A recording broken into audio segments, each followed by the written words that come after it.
আজ আমি বলবো ইস্তাম্বুল সফরে আমি কি খেলাম এবং ইস্তাম্বুলের খাবার কি খাবার বিখ্যাত। ইস্তাম্বুল একসময় ছিল অটোমান সাম্রাজ্যের রাজধানী।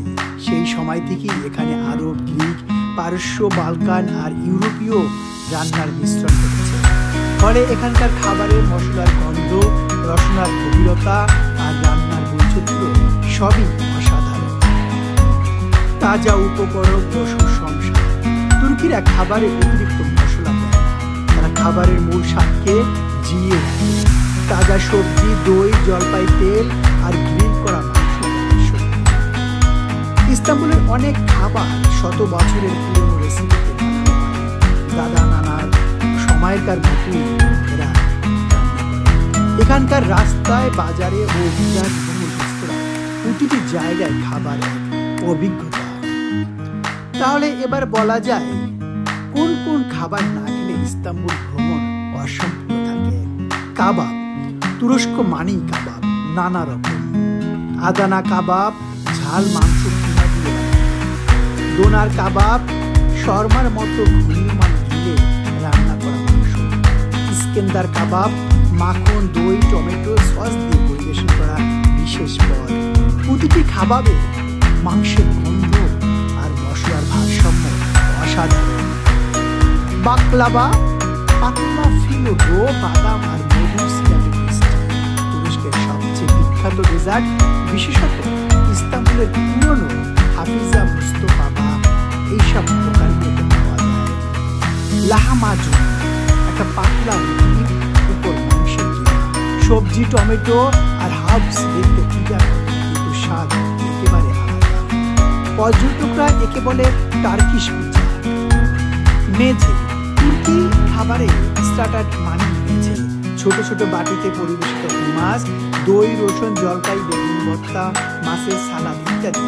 বন্ধুরা সবাই একসঙ্গে বসে ধীরে ধীরে মেঝেতে খাওয়াই তুর্কিদের প্রিয় অভ্যাস। মানে আমাদের দেশে নিচে বসে যেভাবে খায় সেটাই ওরা খাওয়ার অভ্যাস। মান্তি, তুর্কি স্টাইল ডাম্পলিং, ভেতরে মাংস, ওপরে দই ও মাখন, রসুনের সস। খুবই জনপ্রিয় এই বিশেষ খাবারটা শীতকালেই বেশি খায় মানুষ। তুর্কি চা ও কফি। ইস্তাম্বুলের চা শুধু পানীয় নয়, সামাজিক সংস্কৃতির অংশ এটা। প্রতিটি কোনায় দেখবে ছোট কাচের গ্লাসে লালচে চা খাচ্ছে সবাই। আর টার্কিশ কফি গাঢ়, ঘন আর একেবারে ঐতিহ্যের প্রতীক। ইউনেস্কোর সাংস্কৃতিক ঐতিহ্যের তালিকায় এই খাবারটা আছে।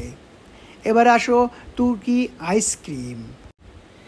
এই আইসক্রিম অন্যরকম, ইলাস্টিকের মতো টানাটানি করা যায়। রাস্তায় বিক্রেতারা মজার খেলায় ভরিয়ে দেয় পুরো পরিবেশনটা। তোমরা নিশ্চয়ই দেখেছো বাচ্চাদের নিয়ে, এবং অনেকে এই আইসক্রিম যখন বানায় তখন নাচে এবং গানও গায়। এটা ইস্তাম্বুলের, তুর্কির একটা ঐতিহ্যবাহী আইসক্রিম। বালিক একমেক, গালাটা ব্রিজের নিচে পাওয়া যায়। এটা এক ধরনের গ্রিলড ফিশ স্যান্ডউইচ। তাজা মাছ, পেঁয়াজ, লেবু আর ব্রেড। পর্যটকদের অন্যতম প্রিয় স্ট্রিট ফুড এটা। পর্যটকদের জন্য পছন্দের আলাদা খাবার, কয়েকটা খাবার প্রায় সবাই ট্রাই করে, যেমন দোনার কাবাব, বাকলাভা, তুর্কি কফি, বালিক একমেক, তুর্কি আইসক্রিম। আরও অনেকে মেঝে আর মান্তি খেতে স্থানীয়দের সঙ্গে বসে, কারণ এটি তুর্কি আতিথেয়তার আসল রূপ দেখায়। মেঝে মানে নিচে বসে খাবার। ইস্তাম্বুলে খাবারের বৈচিত্র্য। তুরস্কের রাজধানী না হলে ইস্তাম্বুলের খাবারের সংখ্যা আশ্চর্যজনক। প্রায় 400+ রকমের খাবার ধরন এখানে দেখা যায়, যেমন 60+ প্রকার কাবাব, 20+ রকম ডেজার্ট, 30+ ধরনের স্যুপ, অসংখ্য সালাদ, রুটি, দই আর সামুদ্রিক মাছ। এখানকার খাবার veg, non veg, dairy, gluten free সব ধরনের মানুষের জন্যই উপযুক্ত খাবার এখানে পাওয়া যায়। ইস্তাম্বুলের খাবার পর্যটকদের মনে গেঁথে যায় কেন? কারণ খাবারগুলো কেবল পেট ভরায় না, একটা গল্প বলে। তুমি যখন রাস্তার ধারে দোনার কাবাব খাও, সেটা তোমাকে অটোমান সৈন্যদের যুগে ফিরিয়ে নেয়, যখন বাকলাবা খাও, মনে হয় যেন রাজ দরবারের মিষ্টি খাচ্ছ। তুর্কি কফির কাপে যখন শেষ চুমুক দাও, মনে হয় ইতিহাসের সঙ্গে একান্ত আলাপ শেষ হলো মাত্র তোমার।